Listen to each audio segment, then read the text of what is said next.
श्रोतेहो नमस्कार.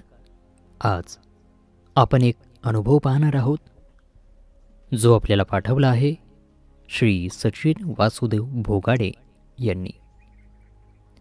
प्रत्यक्ष पांडुरंगाच्या भेटीचा हा त्यांचा अनुभव. पाहूयात त्यांच्याच शब्दांमध्ये. रामकृष्ण हरी. पांडुरंग परमात्मा हे संपूर्ण महाराष्ट्राचं लाडकं दैवत. माझं गाव भोयरे गांगर्डा, तालुका पारनेर, जिल्हा अहमदनगर. माझ्या कुटुंबात माझे वडील आणि इतर 4 चुलते आणि 6 आत्या. आमचं संपूर्ण गावच म्हणा वारकरी आहे. तालुक्यात कुठेही अखंड हरिनाम सप्ताह असला की आमच्या गावातील वारकरी गेल्या 100 वर्षापासून असणारच. माझे आजोबा वैकुंठवासी शंकर साधू भोगाडे आणि आजी झुंबरबाई शंकर भोगाडे हे दोघेही पांडुरंग परमात्म्याचे निस्सीम भक्त. दोघांनी आयुष्यभर न चुकता वारी केली. माझे चुलते हरिभक्तपरायण रामदास महाराज भोगाडे म्हणजे आजी आजोबांचे लाडके, कारण त्यांनी वारकरी परंपरा आज तागायत चालू ठेवली. आता आजी आजोबा नाही आहेत, पण त्यांचे वारकरी संस्कार टिकून आहेत. मला पांडुरंग परमात्मा लहानपणापासूनच एक जिवलग सखा वाटतो. माझ्या गिरनार वारीत मी दत्तात्रय भगवंताच्या गावातील मंदिराचा उल्लेख केलेला आहे. दत्त भगवंत म्हणजे गुरु समान, पांडुरंग परमात्मा म्हणजे एक जिवलग. वडिलांनी मी लहान असताना घरात बालभक्त संत नामदेव यांचा पंढरीहून घरात फोटो आणलेला. तो आजही जतन करून ठेवला आहे. तो फोटो पाहून समजतं, जर भक्ताने मनापासून भगवंताला आग्रह केला तर देव जेवतोच. त्या फोटोत बालभक्त संत नामदेव महाराज पांडुरंग परमात्म्याला जेवण देत आहेत. घरातील सर्व लोक मला सांगतात की मी 6 महिन्यांचं असताना म्हणजे 1988 साली पंढरपूर येथील पांडुरंग परमात्म्याच्या गाभाऱ्यात देवाचा अभिषेक करण्याचा मान आम्हाला सर्वांना प्राप्त झाला. सुमारे अर्धा तास मंदिर माझ्याकरताच बुक होतं. हे ऐकलं की मन भरून येतं. किती भाग्यवान आहे मी, कारण हल्ली ते शक्यच नाही. मला 2017ला श्रीकृष्ण कृपांकित श्री विकासानंद महाराज मिसाळ हे गुरुरूपाने भेटले आणि माझं भक्तिप्रेम आणखीनच वाढलं. श्रीकृष्ण परमात्मा हाच विठ्ठल आहे. तत्पूर्वी श्रीकृष्ण परमात्मा मथुरेत प्रकट झाला. त्याचा मानवी शरीराशी अतिशय सुंदर भाव माझ्या गुरूंनी प्रकट केला. मी नेहमी तो भाव वाचतो. तो असा: भगवान मथुरेत प्रकट झाले. थोडा भाव जर पाहायचा ठरवलात तर मथुरा म्हणजे शरीर आणि या मथुरेचा राजा आहे कंस. या देहात देह अहंकारा वास्तव्य करतो. हेच अहंभाव म्हणजे कंस. या देहरूपी मथुरेचा राजा कंस, या कंसाने वसुदेव देवकीला बंदीखान्यात कोंडून ठेवलं. हृदय हाच एक बंदीखाना आहे आणि हृदयरूपी बंदीखान्यात श्रद्धा विश्वासरूपी वसुदेव देवकीला कोंडून ठेवलं आहे. या श्रद्धा आणि विश्वासरूपी वसुदेव देवकीच्या घरी 6 पुत्र जन्माला आले आणि 6च्या 6 मुलं कंसाने मारून टाकले. षडविकार घालवल्याशिवाय परमात्मा प्रकट प्राप्त होत नाही. मग ज्ञानरूपी बलवान अवतीर्ण झाला. तो योगमायेनं रोहिणीच्या गर्भात नेऊन घातला आणि ज्ञान प्रकट झालं. मग मोक्षरूपी परमात्मा प्रकट होतो. ज्ञान हे अवांतर प्रयोजन फल आहे आणि मोक्षप्राप्तीचे हे कर्म प्रयोजन फल आहे. म्हणजे ज्ञानानेच मोक्षप्राप्ती होते. ज्ञान हेच मोक्षापर्यंत घेऊन जाणार असतं. ज्ञान मोक्षेन नतुमुंडनेन म्हणून बलरामाचं आधी प्राकट्य झालं आणि मग गोधरूपी कृष्ण हृदयरूपी कारागृहामध्ये श्रद्धा विश्वासरूपी वसुदेव देवकीच्या घरी प्रकट झाला. पण परमात्मा तेथे वास्तव्याला नाही राहिला. परमात्म्याला प्रकट करणं वेगळं आणि उपभोगणं वेगळं, आनंद घेणं वेगळं. ज्ञानानेच परमात्म्याला हृदयात प्रकट करता येतं, कारण ज्ञानामध्ये प्रकाश असतो. ज्ञानाच्या प्रकाशाने परमात्म्याला जाणता येतं. पण त्या परमात्म्याचा आनंद घ्यायचा असेल तर भक्तीची गरज आहे. भक्तीने परमात्म्याला सगुण साकार करता येतं. भक्तीमध्ये शक्ती असते.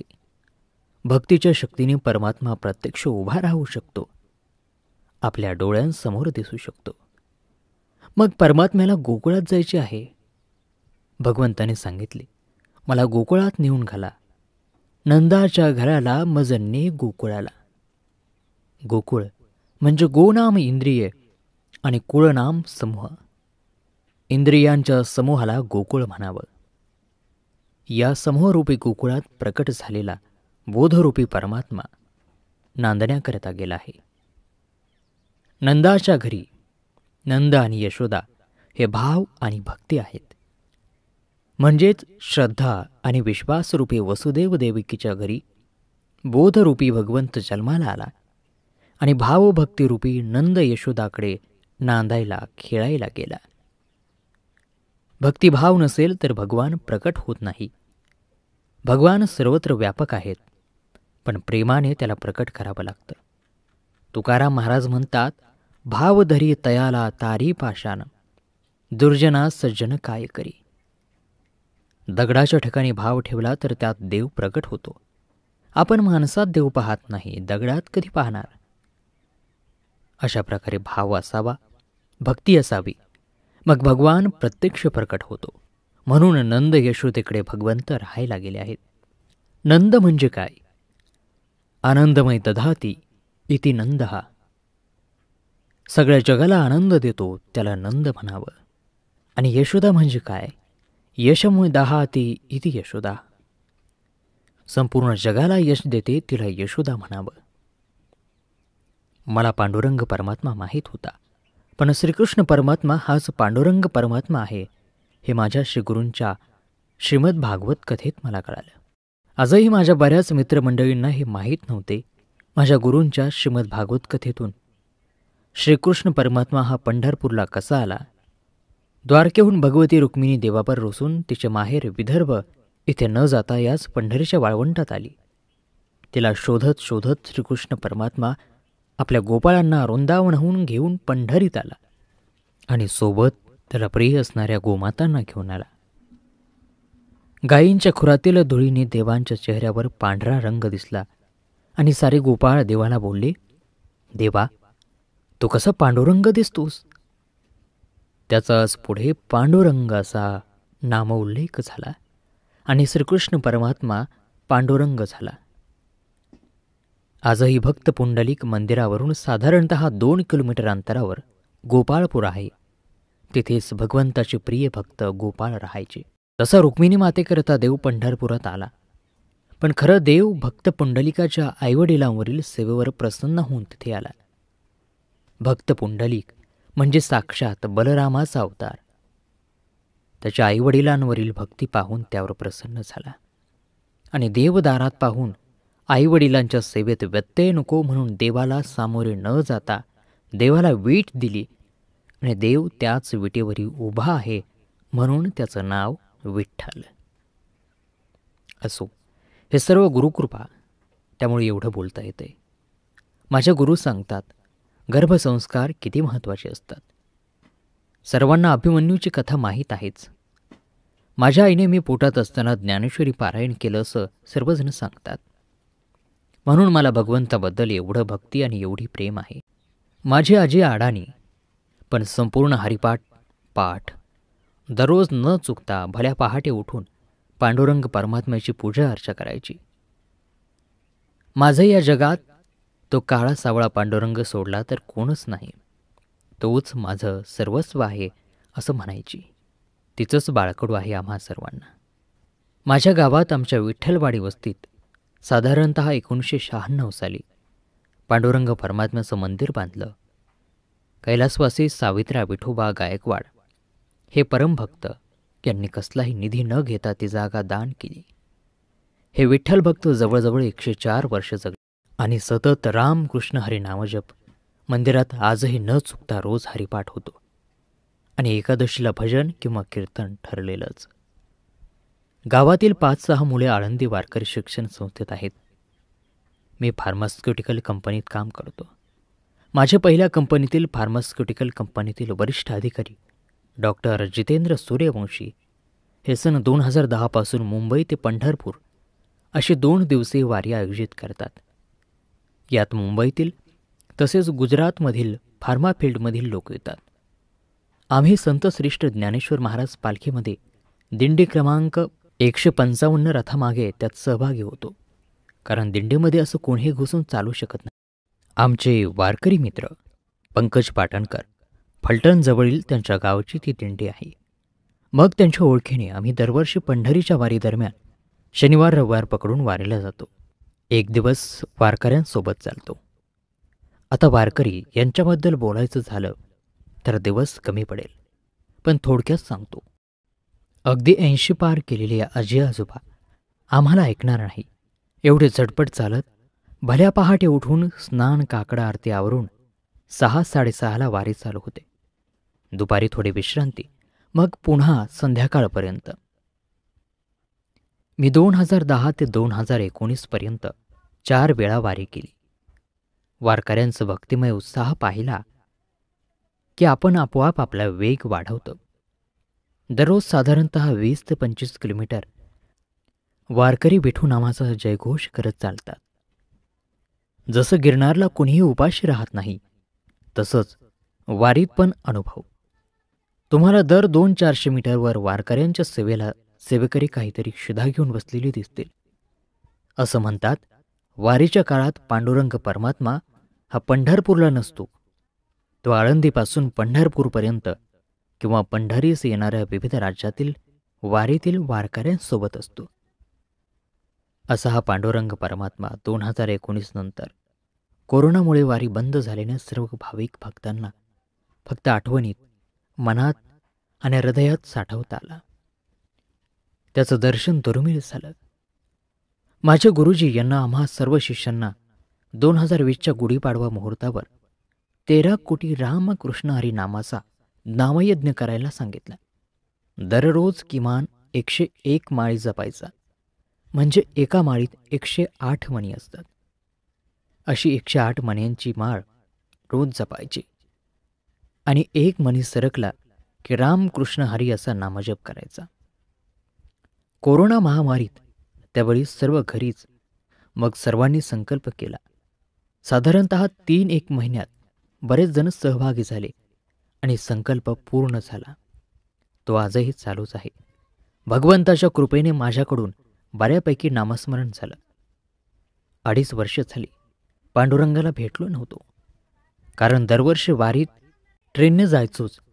कारण देवाला नोव्हेंबर 2019ला भेटून आलतो. नंतर कोरोनामुळे जमलंच नाही. एवढं नामस्मरण घडलं. देवानं दर्शन द्यावं कुठल्याही रूपात, अशी तीव्र इच्छा. 10 मार्च 2021चा दिवस होता. महाशिवरात्रीचा आदला दिवस. मी आदल्या दिवशी कंपनीत रात्रपाळीला काम केलेलं. मला ऑफिसमधून फोन आला, तुला दुपारच्या शिफ्टला यायचंय. मी साधारणतः 2 वाजता कामावर निघालो. झोप पुरेशी झाली नव्हती. सोबत ॲसिडिटी झालेली. गाडीला किक मारली आणि निघालो कामावर. बदलापूर ते अंबरनाथ MIDC 7-8 किलोमीटर अंतर. मी साधारणतः 3 किलोमीटर बदलापूर सोडलं आणि बदलापूर डीमार्टच्या साधारणतः 500 मीटर अंतरावर अलीकडेच एक वासुदेवाच्या वेशातील साधारणतः 10 वर्षाचा मुलगा रस्त्यातच म्हणजे हायवेमध्येच उभा राहून हात करताना मला लांबूनच दिसला. मी मनात विचार केला, काय वेटसर पोरगा आहे. तसं दुपारी गाड्या रस्त्यावर कमी असतात, पण याला कसं कळत नाही, रस्त्यावर उभा. त्याला लागून रिक्षा जाता येते. मी आधीच कमी झोपेने वैतागलो आणि हा मला आडवाच आला. मी गाडी थांबवली आणि म्हणालो, अरे थांबवितो, थोडा साईटला तर हो. त्याचं रूप अगदी पंढरीच्या वारीच्या चित्रपटातील त्या मुलाच्या वेशातील पांडुरंग परमात्म्यासारखं, फक्त कपडे वासुदेवाचे. डोक्यातील टोपीत देवाला प्रिय असणारा मोरपीस. असं म्हणतात, श्रीकृष्ण परमात्मा आणि भगवती राधा यांची भेट मोरानं घालून दिली, म्हणून तो देवाला फार प्रिय आहे. असो, त्या मुलाच्या कपाळावर केशरी गंध होता. पण काय सांगू, माझी बुद्धी भ्रष्ट झाली. मला आता आठवले की माझाच राग येतो. किती रागराग केलता त्या लेकराचा, की साक्षात. मी त्याला बोललो, बस रे लवकर, मला 3च्या आत कामावर जायला पाहिजे. तुला कुठे जायचंय? तो बोलला, पुढच्या पेट्रोल पंपापाशी. मी बोललो, अरे अरे मी तिकडे उजवीकडेच वळणार आहे. तुला तिथेच सोडतो. तिथून तू कसं जायचं तसं जा आणि बस लवकर. तो बसला. पाठीमागे माझी बॅग होती. गाडी स्कूटी असल्याने जागा कमी. त्याने माझ्या बॅगला घट्ट पकडला. मी गाडी चालू केली. तो काहीतरी पुटपुटत होता. आईचा पाय दुखतोय, तिला चालता येत नाही आणि बाप दारू पितो. असं सारखं एकच. मला जाम वैताग आला. मी ओरडलोच, गप रे बाबा. मला काळजी माझ्या बॅगेतल्या पाकिटाची. याने मागच्या मागे काढलं तर. आपलं मन कधी कधी खूप चुकीचा विचार करतं. आणि पहा ना, मी असा विचार कधी करत नाही. इतर वेळा मी अनेकांना लिफ्ट दिली, पण असा विचार अजिबात आला नाही. जाऊ द्या, ती देवाचीच लीला असेल. साधारण 1 किलोमीटर अंतर झालं असेल. तो शांत झाला. मी त्याला माझ्या बॅगला धरून बस, पण बोलू नकोस वारंवार सांगत होतो. गाडी DRDO संशोधन केंद्राच्या समोरून चाललेली. मी असं अनुभवलं की रस्त्याच्या कडेने लोक मी एकटाच काहीतरी बडबडतोय आणि जरा विचित्र नजरेने पाहत होते. तरी मला काही उमजत नव्हतं. तो बिचारानंतर काहीच बोलला नाही. माझं त्याला उतरावयाचं ठिकाण जवळ आलं. मी त्याला बोललो, काही खायचं का रे बाळा? कारण मी शक्यतो रस्त्यावर गरजूवंतांना काहीतरी खायला देणेच पसंत करतो. मी 7 वर्ष नवी मुंबई ते बदलापूर लोकलने प्रवास केला. माझ्या बॅगेत मी नेहमी एक बिस्किट पुढं ठेवायचो आणि एखाद्या लहान लेकराला किंवा आजीला ज्यांना पोटात भूक आहे त्यांना द्यायचो. पण आज नेमकं बिस्किट नव्हतं. तो काहीच बोलत नव्हता. 2-3दा विचारलं, नो रिप्लाय. मला वाटलं रुसला वाटतं, पण माझी मनस्थिती चिडचिड झाली होती. मी त्याला प्रेमानं परत विचारलंही नाही. शेवटी माझा चिखलोपी MIDC रोडजवळ आला. मी त्याला बदलापूर काटे हायवेवर सोडलं. साधारणतः दुपारी 3ची वेळ. गाड्याच नव्हत्या, पण मनात हेही आलं नाही की लेकरू कसं जाईल. कारण इथून पुढे सरळ 1 किलोमीटरवर तो बोलला ते ठिकाण दूर होतं. मी त्याला बोललो, उतर आता. तो उतरला. मनात माझ्या थोडीशी मानसिकी जागी झाली. मी पटकन बॅगेत हात घातला आणि 2 संत्रा त्याला दिल्या आणि एक 10 रुपयांचा ठोकळा दिला. रस्ता एकदम मोकळा होता. मी लगेच गाडी उजवीकडे घेतली आणि समोरच रसाचं दुकान दिसलं. मनात लगेच आलं, त्या लेकराला पण पाजा बरस. पण काय आश्चर्य, साधारणतः फक्त 10 सेकंद झाले असतील त्याला सोडलेलं आणि गाडी हायवेवरून फक्त खाली उतरवली. माझ्या अंगावर काटाच उभा राहिला. तो मला कुठेच दिसत नव्हता. मी थोडं पुढं जाऊन पाहिलं, कोणच नव्हतं. बदलापूर दिशेला काटाईकडे जाणाऱ्या दिशेला एवढ्या कमी वेळात याला गाडी कशी काय भेटली? कारण मी रस्ता ओलांडताना मला दोन्ही बाजूने एकही गाडी आडवी किंवा समोरून नाही गेली. मी एकदम हताश झालो. तिकडे कंपनीत जायला उशीर होत होता, पण इकडं माझ्या डोळ्यासमोरून तो जात नव्हता. मला जसं झोपेतून जागं व्हावं तशी जागच आली म्हणा. मग सर्व आठवलं. मी त्याला लिफ्ट दिली. तो रस्त्याच्या मधोमध उभा होता. त्याच्याजवळून रिक्षा जात होत्या, पण तो त्यात बसला नव्हता. आणि त्याला रिक्षावाले हॉर्न वाजवत का नव्हते की मध्ये कसा उभा म्हणून? आणि विशेष म्हणजे मार्च महिन्यात दुपारी बऱ्यापैकी ऊन असतं. त्याच्या पायात चप्पल नव्हती. त्याचे पाय पोळत नव्हते असे. हे मला कसं नाही सुचलं. मी त्याला 2-3 वेळा ओरडलो, पण तो काहीच बोलला नाही. रस्त्याच्या कडेचे लोक माझ्याकडे असं वेड्या लोकांकडे बघून आपण जसं ते स्वतःशीच बोलतात आणि आपण त्यांच्याकडे कसं तरी पाहतो, तसे माझ्याकडे का पाहत होते? तो 10 सेकंदात कुठे गेला? माझे मामा शंकर उद्धव बोबडे नेहमी सांगत, जर कधी देवाची अनुभूती येताना तो देवमाणूस आहे ना, त्याच्या उन्हात सावली पडत नाही. मला पुसटचं आठवतंय. त्याला गाडीवरून उतरवताना त्याच्याकडे पाहिलं तेव्हा त्याची सावली नव्हती पडलेली, पण बुद्धी शून्य झालती माझी. मला खूप वाईट वाटलं. मी असा का वागलो? मी कंपनीत पोचलो आणि कंपनीतील कलिग्स बोलले, माऊली थोडे लेट झालात. मग मी त्यांना भावनेच्या भरात बोललो, अरे एका वासुदेवाच्या वेशातील मुलाला मध्येच सोडलं, पण तो अचानक अंतर्धान झाला. ते सहज बोलून गेले, माऊली तुम्ही सतत देवाचं चिंतन करता. तो कृष्ण असेल. मी बोललो, काहीही. अरे, आपण एवढे भाग्यवान कसले की देव भेटेल.